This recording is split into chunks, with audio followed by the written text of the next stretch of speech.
Welcome. Our man Dot is out of commission right now, so we're gonna get something in real quick about this NBA Finals because, man, Lakers are returning back to glory. You know how we do it, man. You can't start another decade without the Lakers being on top. It's funny because a lot of people are saying, well, of course they won. They had AD and LeBron, but if you go back to the beginning of the season, and even like as we progressed, even as we got to the bubble, the disrespect was at an all-time high.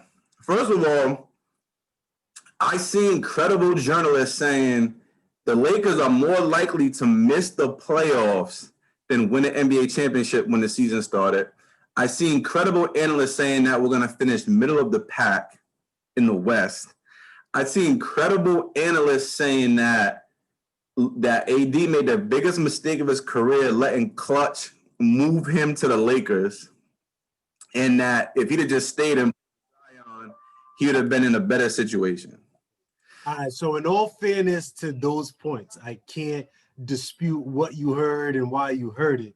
Mm-hmm. But a lot of it was on the frenzy of you guys had a huge possibility of getting Kawhi Leonard. You guys was in that sweepstakes of, enticing him, putting presentations together, LeBron James reaching out. Yep. Then he did that little sneaky move that it was deemed like behind you guys' back, getting PG. Yep. And then Rob Pelinka was in frenzy mode. And whether you like to believe it or not, Dwight Howard's reputation was not on the up and up when you guys signed him. That one I do agree with. Danny Green, he did come fresh off a winning a title in Toronto. That was a good sighting. Yeah, but he wasn't anything to sneeze at in his contribution to winning that title last year. Then Rondo was there, but people was questioning Rondo's play last year. And that gel where the rumors where Rondo and LBJ didn't have a liking with each other in regards to on the court meshing. Who else you guys picked up? KCP was almost like a laughing stock just his contribution. They were saying Kyle Kuzma was this dangle that the Pelicans wanted, but, he didn't live up to the hype. So there was some legit just roster configuration going on. And then on top of that, you had the question of Frank Vogel. So people wanted Ty Lue. He wanted this X amount of money and wanted to pick his own staff. And then you just looking like Frank Vogel, a puppet. Like, no, we're going to pick your assistant coaches. Jason Kidd is going to be the Ty Lue to David Blatt eventually. And so these was reasonable things coming into the season. I'm not saying that. What you're saying sounds like okay, but like David Blatt, Frank Vogel been in the Eastern Conference Finals twice. You know what I'm saying? Like, as far as the roster configuration, like I just think that we just got so swept up in this Golden State world where, the Lakers are saying, we got AD and LeBron, like that's like elite. Like there's a lot of teams that would rather have AD and LeBron going into a season than the big three in Golden State once you extract Kevin Durant. So my thing is that and people just gave the Clippers, I think, a little too much. Like, just because Kawhi won a championship, that doesn't mean anything else about anybody else on that team. You know what I'm saying? I think a lot of that I think a lot of that came from you had a championship coach, Doc Rivers. You had, I want to say, was the Clippers the 8th seed and the Warriors was the 1 seed last year when they met, but regardless, they won 2 games versus that fully healthy Golden State Warriors team. And it just looked like, wow, you take an NBA champion, you take another guy that was 3rd in the MVP voting last year, Paul George, you put him there, voila, boom, recipe for success. Yeah, so but people forgot that you took now that, you took 2 starters off that team, so it wasn't the same. Yeah, you take 2 starters, but you're obviously comparing Gallinari and SGA to Paul George and Kawhi Leonard. It just sometimes you gotta simple math is simple math, and I think that's what it came out to be. Like you're puffing your chest because you've seen the end result, but I just want to the whole give the context of what was going on and the logic of a lot was going on. But the whole season, I told you, I'm like, yo, like this. So here's the thing, right? So I'm not a big LeBron James fan. I recognize how good he is. You know what I'm saying? I've always said, like, this dude is a beast. But you got to, like to just give Kawhi and say, like, okay, Kawhi's better than LeBron. Okay. Even if you thought that, like, the gap between Anthony Davis and Paul George is, like, night and day. And Doc Rivers, and I've been saying this in the group chat since we have it, is the most overrated coach in the league. If you look at the team that he won the championship with, that's arguably that team arguably had the deepest, best roster other than probably Golden State.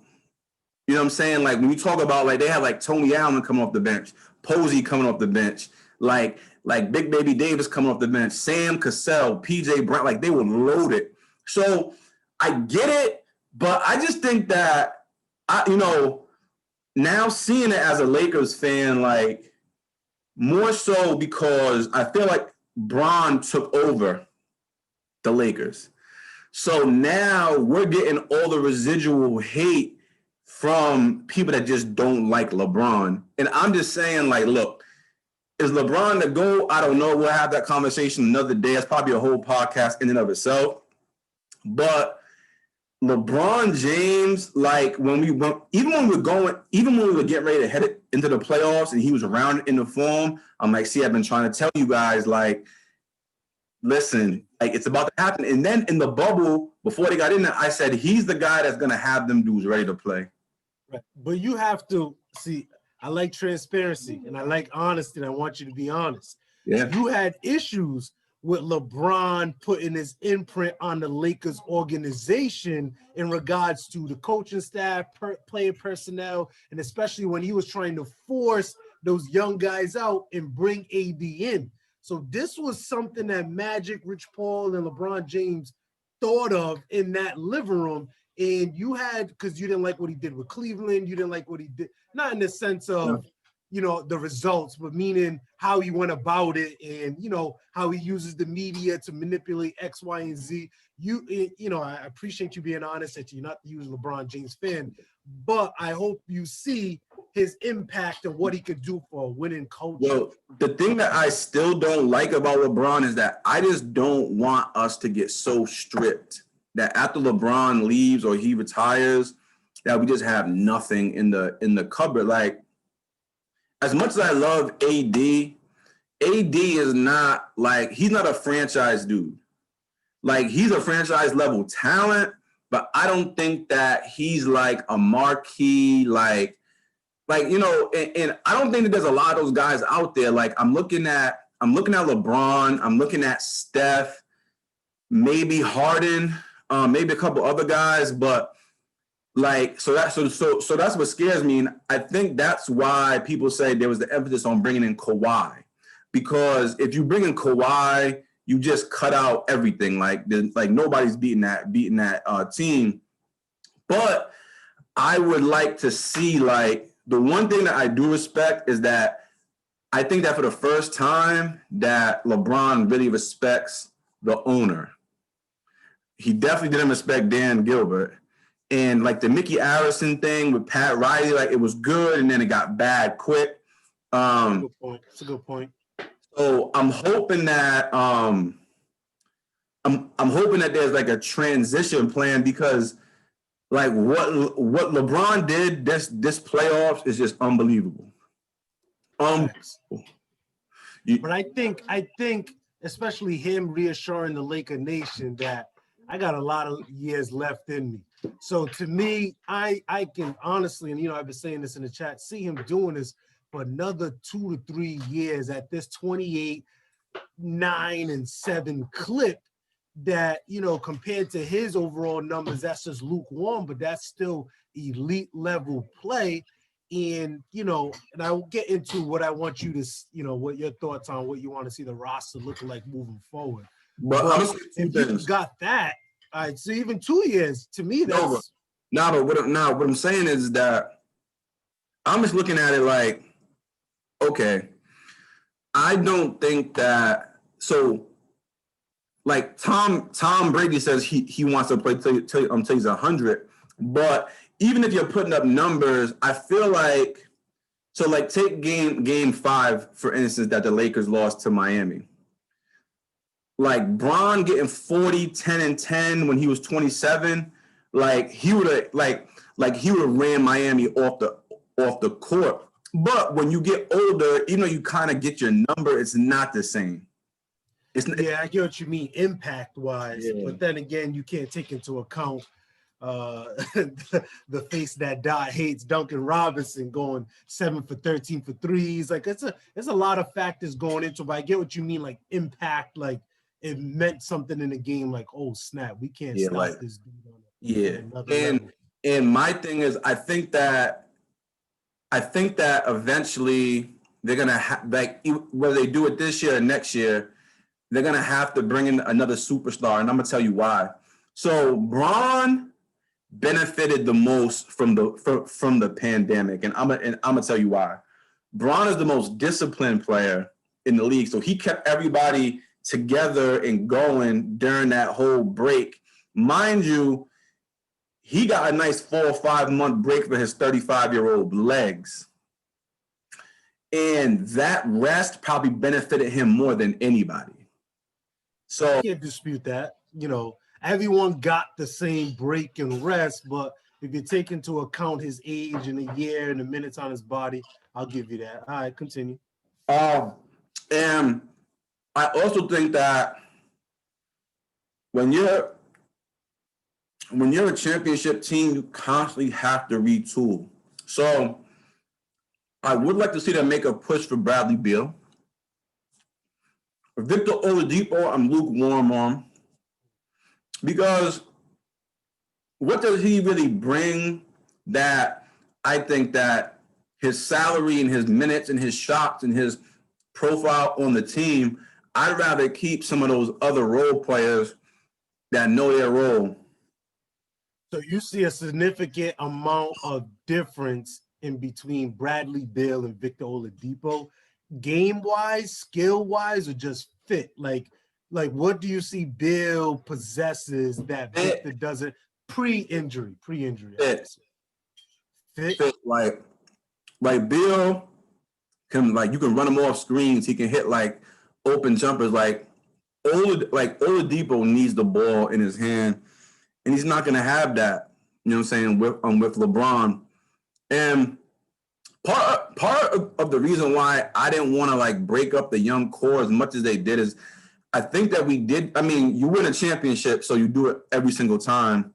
Right. I do think that holding on to a Brandon, not only did we get rid of Ingram, Ball, Hart, the number 4 pick, and 5 more other picks, but also we also shipped off Jordan Clarkson and Larry Nance Jr. the move before that. Yeah, but like I said, and I know you're a Lakers fan, so when that they draft them, you felt a connection, you're doing your research, but those guys don't move the needle, and you're gonna have to give up those sacrifices and see. I'll give you BI, especially him, one of the most improved, but those other guys, sacrificial lambs, and you have to do it in a state in regards of what are we doing here? It's you got to remember, Josh, you guys, 6 years was the worst record in the NBA, worse than the Knicks during that 6 years with these guys that you want to have patience with. Yeah, but we were tanking. Look what happened. You know what I mean? I feel like a lot of teams go through that. The thing that hurt us is that we had the Kobe Bryant injury, then we tanking to try to get the top picks. I just think that you don't we might not feel the impact this year, but eventually when we're not getting those first round picks, people shit on Kyle Kuzma. But I thought Kuzma played well in his role. Like, I don't know what more people like what did they expect from Kyle Kuzma? Like, I'm not. Nah, like you gotta keep it a buck. There was a moment in time when they was trying to compare Kyle Kuzma to Jason Tatum. So when you see Tatum elevate to this level, and you see Kyle Kuzma inconsistency, and then you see somebody across the other line like a Tyler Hero, so young, aggressive mindset with the swag, with the fashion, with them sharing the same girl in a sense as well. That comparison, you Kuzma, just see different type of dogs. Yeah, but then you look at Tyler Hero, and yes, like Tyler Hero's a very good shooter, but like Kuzma, like he rebounds, he defends, he's big. Like Tyler, like Tyler Hero didn't move the needle one inch in the NBA Finals. Yeah, but that's a rookie 19-year-old. And stop. Right. I'm not letting you go on national TV and say Kyle Kuzma defends. He does not defend anything. No. Kyle Kuzma had a good defense all throughout the playoffs. Like, yeah, he's not going to stop Jimmy Butler from scoring. Neither was LeBron, because LeBron didn't. The only guy that stopped Jimmy Butler from scoring was who? Anthony Davis. Like, no. Stop. Anthony Davis played him the whole game 5, and he dropped 38 on Anthony Davis. If you go back and watch the game, right? When Jimmy which game was Jimmy had the big game? Game 3, right? 3, yeah. And then they slapped AD on him, and he shut all that off. So then, if you remember in game 5. They tried to switch AD onto him later in the game, but AD wasn't really moving well or playing well because he got hurt. Game 6, he's playing well and he shut everything off. So my thing is like with Kyle Kuzma, every single player when you play with LeBron, it's the gift and the curse. It's the like so Kyle. Wait, but. I'm not going to have you. I'll let you finish. Let me say it. So, in our group chat, I always said Brandon Ingram was the best player out of that young group. I always said that. 2, like Kyle Kuzma averaged like 17 points a game before AD got there. It was solid. This year, he averaged like 11, 12 a game when AD comes. Like his numbers are going to drop. Your opportunities are gonna drop. And if we're just being honest, the Miami Heat did get 2 games off the Lakers, but the Lakers were a significantly better team than the Miami Heat. Like Tyler Hero, I think is going to be good, but right now, like if you had to put Tyler Hero and he's playing with Bron, it's a whole difference, bro. Like the Miami Heat was more equitable. Like Butler got shots, Robinson got shots, Bam getting shots, Dragic's getting shots, Hero getting like. The Lakers is more of a dictatorship where it's like you got Bron, you got AD, and then that's it. And everyone else just kind of gets what they, gets in where they fit in. So a guy like Kuzma that doesn't want to just stand there and shoot threes isn't going to be as effective as a Alex Caruso or a KCP who are catch and shoot. You know what I'm saying? But I hear you. Kuzma had back-to-back 19-point games in games 4 and 5. Don't forget that. He in the season, Kyle Kuzma came with the expectations of being the third wheel. Is that correct? That third guy. And unfortunately, the eye test, stats, season things, it didn't live up to that hype in regards to what he wanted to do. I'm done with Kyle Kuzma. Cool guy, happy for him. He's a champion. He survived it. He's going to be somebody successful moving forward, whatever the case may be. And I think integral role in the Lakers moving forward in the next 6 to 8 years. So I'll give him that credit.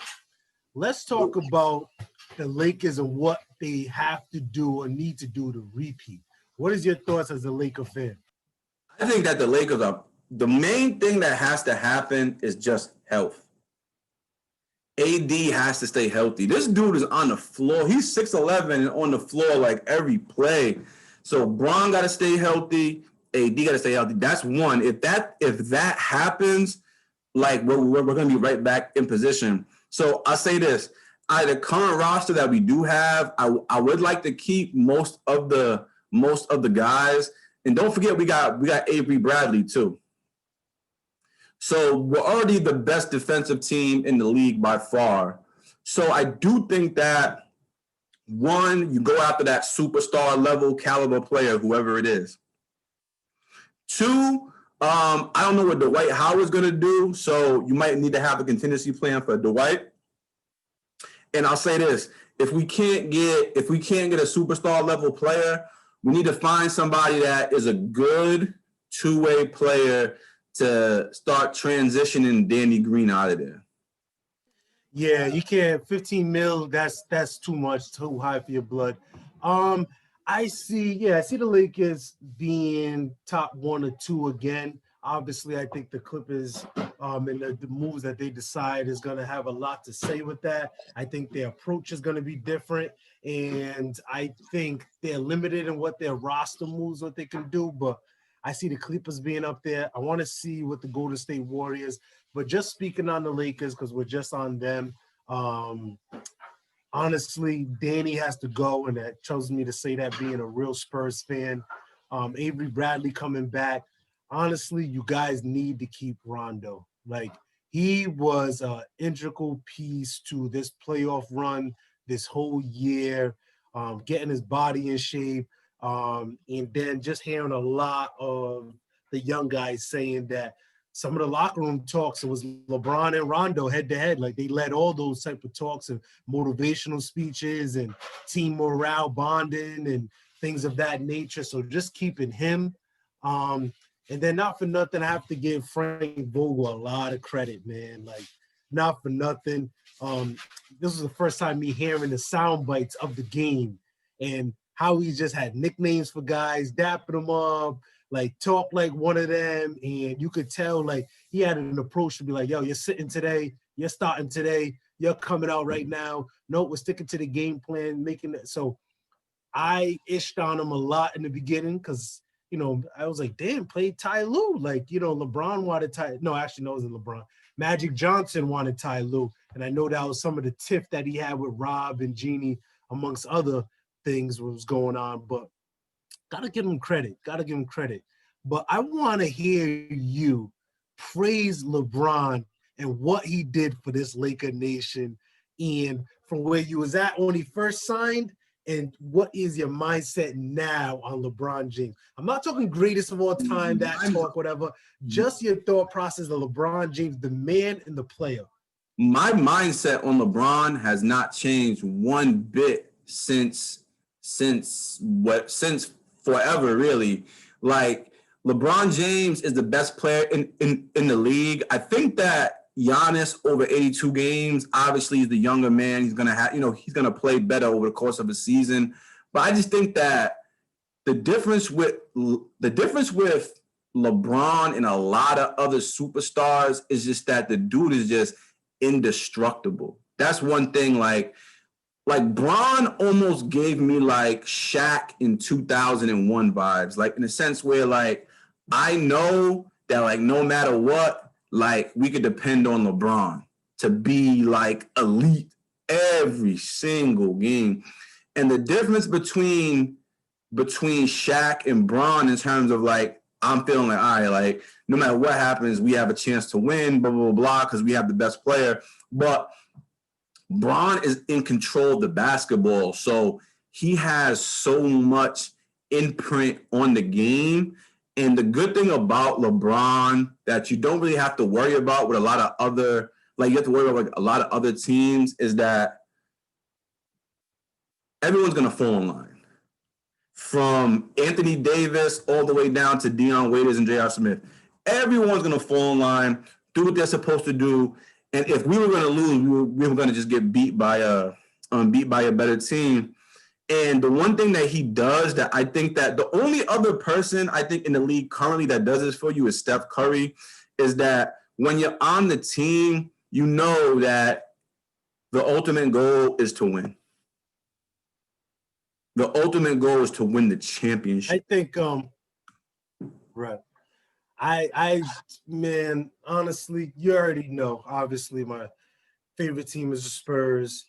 My favorite player is Kawhi Leonard and Russell Westbrook. And then, third is LeBron James. And you guys know how much I go to bat for LeBron James in the group chat. He just garnished a lot of respect from me even more. This just lets me, this is and this is what I always thought and feel. And I compare it to why I was always a Peyton Manning fan over than a Tom Brady fan. Why I'm more of a LeBron James fan, even though I know Michael Jordan has more accolades and cleaner record and so on and so forth. LeBron James goes to any team, give me any offensive coordinator, aka any coach, give me any teammates. All right, I had the elite point guard. What we went to go do. I had an elite wingman. What do we go do? I showed I could do it with a big man. Look at what we went and did. This is why I garnish so much respect for LeBron James. And even more so what you said. It's a pecking order. Yo, JR, you want to come play? I'm just letting you know. I don't know if you're going to play. You might be able to clap on the sideline. Get in line. Dion Waiters, Philly Cheese, or you want to be a dream chaser, you Meek Mill? Nah, when you come here, this is what I need you to do. X, Y, and Z. Dwight Howard, listen, and all these guys, veterans with egos. Egos deserved or not deserved. He has that, I don't know, presidential to be like, you want to get riding? This is what we need to do. So one thing I could say is I don't think that's so much unique to LeBron where like veterans want to come and play. I think that that's unique to whoever the best guy in the league is. Like we seen like Matt Barnes and Kobe almost get in a fight, and then Matt Barnes takes less to play with the Lakers. Jordan had like John Sally come play for the Bulls. He had Bison Dele come play. Like that is but I do think that. So here's what I'll say about LeBron, right?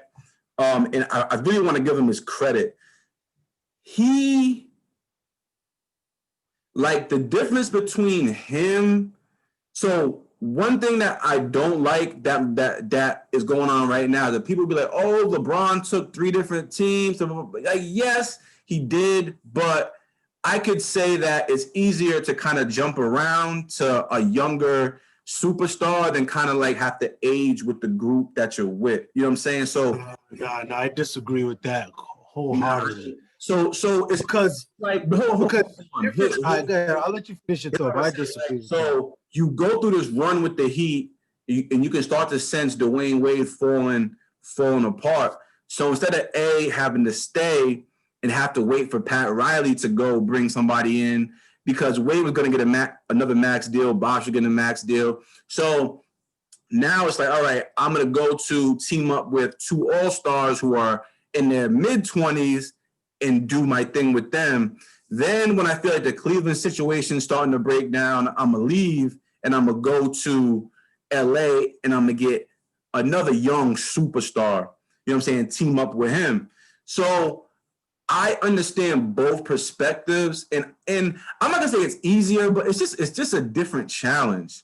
Like, and the one thing I don't want to take away from LeBron is that I don't like how people try to tear him down. And like, do I think that LeBron's better than MJ? No, I don't. But to watch him play and say like, oh, he's not this and he's not that. It's like, yo, listen, it's not an insult for me to say that I think Jordan's better, but I'm not going to sit up here and say the dude's not clutch or he don't show up in a big game because it's just not true. Hasn't been true since the Dallas series. Right. At the time, he's shown up and shown out. So I just think that like Bron is just the surest thing in basketball, and that means you're the best player. I agree. He's definitely hands down the best player. And like I said, I just, to me, I know a lot of my infatuation with him is a lot of things that he does off the court, right? Yes. And I think that's why I appreciate him, because obviously I was not rooting for him those 2 years, back-to-back years he was going against the Spurs. But I can never take for him as a man, an example, role model, scandals here and there, but nothing to the extreme where he's just modeling. Yeah, he has nothing. Yeah, model citizen, and just what he brings to the community in that regard, and speaking up about voting and police brutality. Like, these are the little things that I just, and then to do all that and then still be on the top of the mountain in your profession is why I respect this so much. And then what the Lakers did this. Let me ask you this. Let me ask you a question. So I'm looking at the series, I'm looking at the finals, and it just seems so anticlimactic. And even when I was watching the game last night, like in the middle of the second quarter, even in the first quarter, I just felt like, all right, like this is. But I do think that there's two things that hurt LeBron directly in terms of how people view him. One, he doesn't have that direct rival like that, how Magic had Bird, and how and like then so he doesn't have that going for him, which would raise his profile even more. And then he hasn't he's been the best player in the league probably for 10, 12 years, but he hasn't dominated in terms of winning. So Jordan didn't have a direct like competition, like in terms of another guy, but he just dominated everybody. So they're like, all right, cool, like this is the guy. Whereas like his win versus Golden State is looked at so good because it's the matchup. He's matching up versus Golden State. Even the win versus the Spurs in like OKC, it was like OKC really wasn't there yet. The Spurs, like, they're a really good team, but it's not a sexy matchup. It's the matchup that really makes you.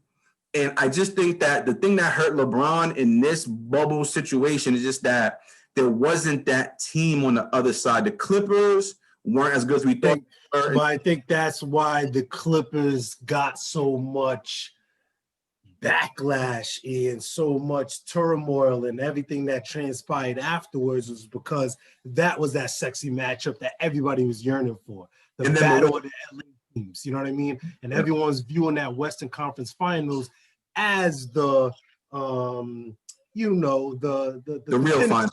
The real finals. And I think everybody would be able to swallow the finals with the Heat, knowing that they got there by beating the Clippers. And that is why, at the end of the day, Lakers did what they had to do. They beat everybody in their path, and the Clippers are the one who fumbled the ball at the finish line, being up 3-1. But so it's not just the Clippers.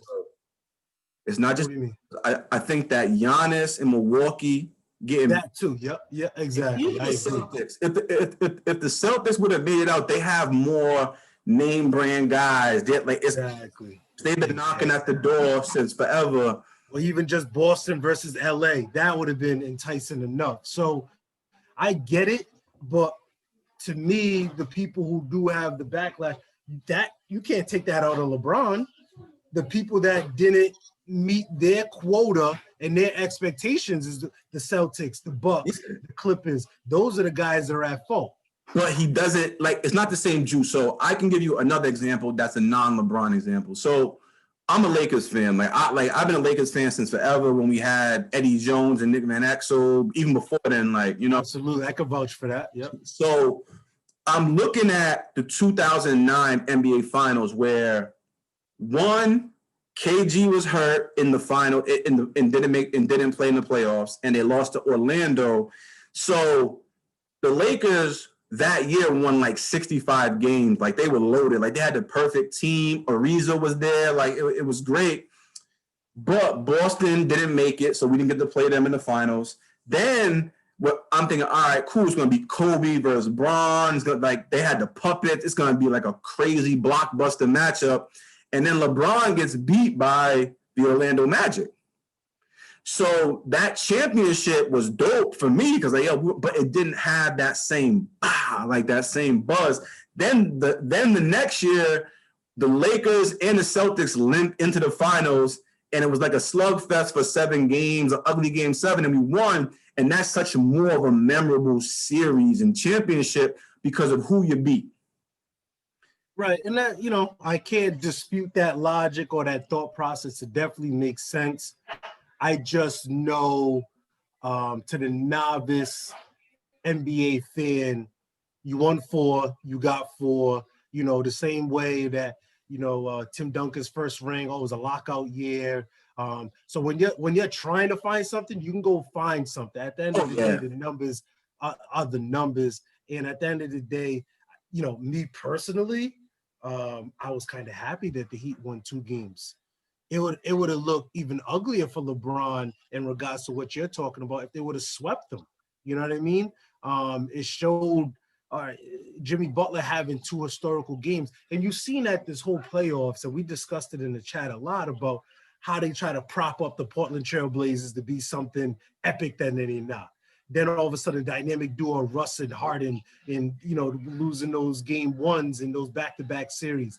Then all of a sudden, Jamal Murray is the next coming of Isaiah Thomas, and Joker's the next Shaq. And so you can tell the media is trying to do their part in regards to building it up and trying to make it more enticing, obviously, for the ratings and et cetera, et cetera. But at the end of the day, you put him in front of LeBron James, he cut him down. It is what it is. Let me ask you this, though. I think that a lot of that is born out of, I think that, and Dot always makes this point, just because you're on TV don't make you an expert. But the thing that's disappointing is that it be like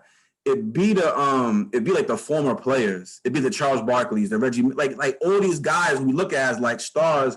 And that's why sometimes I say, like, I think that they don't watch the games, or they're so biased against, like, if Dan Lillard wins a championship, it doesn't mean anything except for, like, it's not the same as when LeBron and the Lakers go and do it, especially with Braun there. And I think that clouds a lot of vision. Like, Braun, and one thing I'll say that I think will separate a lot, like, the real true greats, is that Braun just has a mentality of like, I'm staying the course. Like, we're gonna be like, Braun is like that. Like, that's why, like, I respect a Kobe. I respect the Tim Duncan. I respect LeBron. I respect the Steph, even over like a Kevin Durant, who's more talented, because they're so solid in who they are. And when you're not, so like, even like, I think Kawhi found that out this year, that like being in that San Antonio cocoon, you know what I'm saying, being such a good organization, and not only a good organization, but having a Manu, a Tim Duncan, a Tony Parker. Like, even though like he might have been the best player in 2014, he really wasn't. Like, in terms of like having that responsibility. Then you go to Toronto, and yes, like, but you have like a bunch of guys who are dogs, and Kyle Lowry, who's the leader, and Fred VanVleet's clutch, and Marc Gasol and Serge Ibaka and Siakam are just so big, strong, and physical, and they're solid. All you have to do is fit in like a nice puzzle piece, and not rock the boat. Just perform, and that's where I would say I've gained more respect for LeBron since 2018, since he got that Cleveland Cavs team to the finals. Yeah, that team was that team was trash. They wasn't trash. I would say that they were just about the same level as everybody else in that conference, because they played against Boston. Boston's best player was like Jason Tatum in his rookie year, like. But still, like, having the ability to stay the course and stay solid and like not worry, and just have that self-belief that I know that when I come into your building, game 7, right, it's gonna be some shit. So like I said, listen, this was a legacy year for LeBron James, and I'm just, like I said, I'm just happy for him as the man. And a lot that he does for individuals, and you just got to think like what he does for people's careers. Like, he elevates you, like, regardless. Ty Lue is revered as this top-notch coach because he aligned with LeBron James. Yes, we've seen Kyrie at an elite level before LeBron got to him, before him, but now we view him as a winner, a champion, and now he's revered as someone that could possibly do this for the Nets. You know what I mean? It's so on and so forth. LeBron's really that dude, because Kyrie Irving, to me, he's not even on the level of like a Dame Lillard. I agree. Another conversation. We'll save that for exactly. Doc. But he's viewed that way because of that stint that he had with LeBron James and learning those winning ways. So LeBron James almost got that Drake Midas touch. You know what I'm saying? Like you play with him, and I think this is why it's gonna. And I hear you, and I just want to refer back to what you said about the young guys. I think this is gonna serve you well moving forward because in a little pocket, the Clippers were deemed the destination, the new it team, where you guys lost Reggie Jackson, the real Morris twin, Marcus. But we had those jokes, but in all sincerity, you know what I mean? And the Joakim Noahs, whatever the case may be, these are guys that Lakers were vying for as well. And I think now with this championship, now it's just like, all right, you see what you can come and do. You can go get yourself a great opportunity to get a chip. And this is what Curry did for a good 3 to 4 year pocket with the Golden State Warriors, with those mid-tier, high-level free agents. Yeah, exactly. That wanted to go play with Curry and I think this is going to bode you well for the next 3 to 4 years of what LeBron James has done. And I think this is what people don't take into fact in regards to why people are so adamant to be like, yo, he is the greatest of all time in the game of basketball. It's not all about the numbers on the court.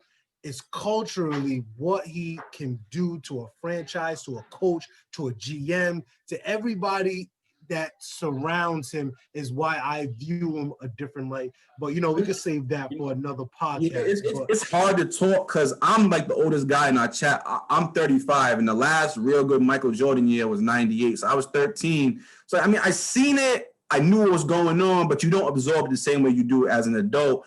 And to be honest with you, Max Kellerman said something kind of profound. He said that when you put your eyes on a LeBron or you put your eyes on a Kobe, you put your eyes on a Shaq, and you're like, there can't be nothing better than this. Like this got to be the best guy. Because if you remember when Kobe was playing, I remember Mark Jackson saying that Kobe will be regarded as the better player than Michael Jordan when his career is all said and done. And the thing is like, there's nothing wrong with that. But I do think that, like, the difference between a Kobe comparison to Jordan, which made more sense, and a LeBron comparison to Jordan, which doesn't really make as much sense, is that they're so different. So so I'll say this. I think that the Clippers and Lakers is going to be fun over the next 1 or 2 years. I just think that what LeBron has found in LA is a franchise that shares a lot of similarities with what he wants to do. And like, I think that he will probably retire a Laker. And I do think absolutely he's definitely retiring as a Laker. Yeah, and I do think that the Clippers kind of like, so the Clippers, like, I always wanted to play the Clippers bad. People saying, oh, you guys are lucky, you avoided them, and they would have beat you. I always felt that we were the better team, even when they beat us the first 2 times. And I think a lot of it just comes down to, like, I don't think that Lou Williams and Montrezl Harrell and some of those other guys are bought in 110% to winning a championship. I agree with that.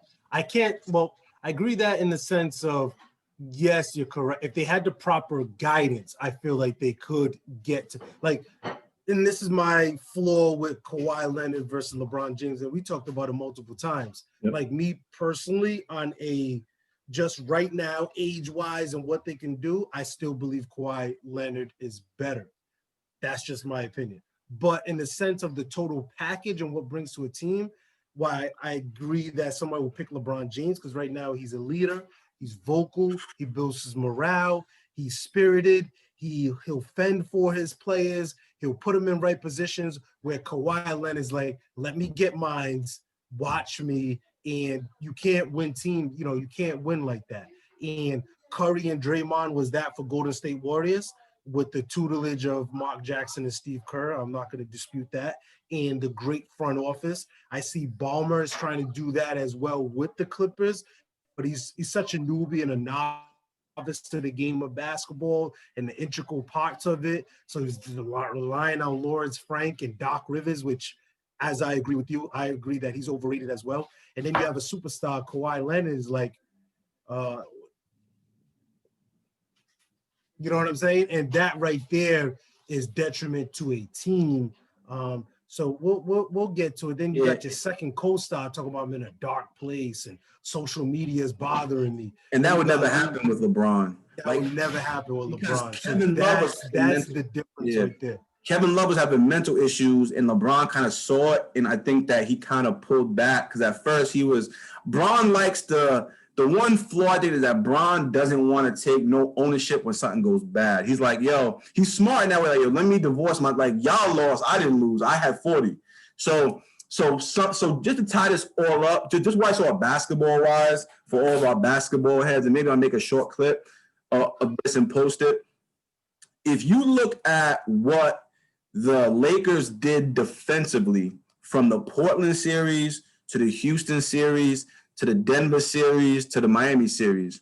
So those are 4 very different kind of teams. And if you stylistic wise, how they want to score, So, they completely bottled up Dame, which really handicapped the Portland Trailblazers offense. So that's one style. Then they know they had the two-headed monster with Russ and Harden, and they didn't panic when Russ had that big game when they say, listen, bro, we're going to let you shoot it. Go ahead and have at it. And I think that then you look at the Denver series where they were just like, hey, we're going to beat you up. We're going to bludgeon you. We're going to push you around. And if Jeremy Grant wants to go out there and have 40, let him, because he's not going to beat us over the course of 7 games. If Gary Harris wants to have 20, let him have it. If Michael Porter Jr. wants to have 20, let him have it. Joker and Jamal Murray, you're not beating us. And they shut their water off. And then if you look at what they did with Miami, Miami's another whole challenge in and of itself. They want to run guys off screens and shoot. They're running pistol action. They're running horn. They're running that hammer play for Crowder and Robinson in the corners. So you have to scramble a lot more. Scramble. Then in the last few minutes, when the game's close, you want to put AD on Jimmy Butler and shut his water off. And if you look at those 4 series, the intensity of which the Lakers defended ramped up every single series. So against Miami, they're like ravenous. It was ridiculous. I think that was the most impressive because Lakers shooting wise, they wasn't with it every single game. You know what I'm saying? Like they had their hot days and they had their cold days, but they still was able to win because they just strapped up. So I got to give a lot of credit across the board. Congratulations. You deserve it. Long overdue. I always told you since I met you, the Lakers have not been good. Nope. So this is the first time I seen you in your prime. You and BP, gloating, able to talk basketball. Mean too. He was mean the whole year. What is that? Oh yeah, we was mean. And give us credit. We wanted smoke with everybody. Now you did. It's easy to say it, you know what I mean? But it is what it is. The Clippers robbed us for that climatic series. But regardless, you guys deserved it. Much well deserved. And then obviously I'm a basketball fan regardless. So I think of Kobe Bryant, I think of his daughter, had to represent with the hat today, you know what I mean? And I think, I'm a God-fearing man and I believe in things are meant to be and things fall in line and align. And it was something that the year started off so tragic. It was dope to see LA out in the streets, Staples Centers, thousands of people screaming out, Kobe. I love LeBron, historic of the game. Like, these Lakers fans don't give a damn about me until I win something. You know what I mean? That's the Laker way. So just a lot of positivity, and I thought it was fitting, just how it ended, how the bubble ended, what the NBA did, bringing us back in the midst of everything that's going on.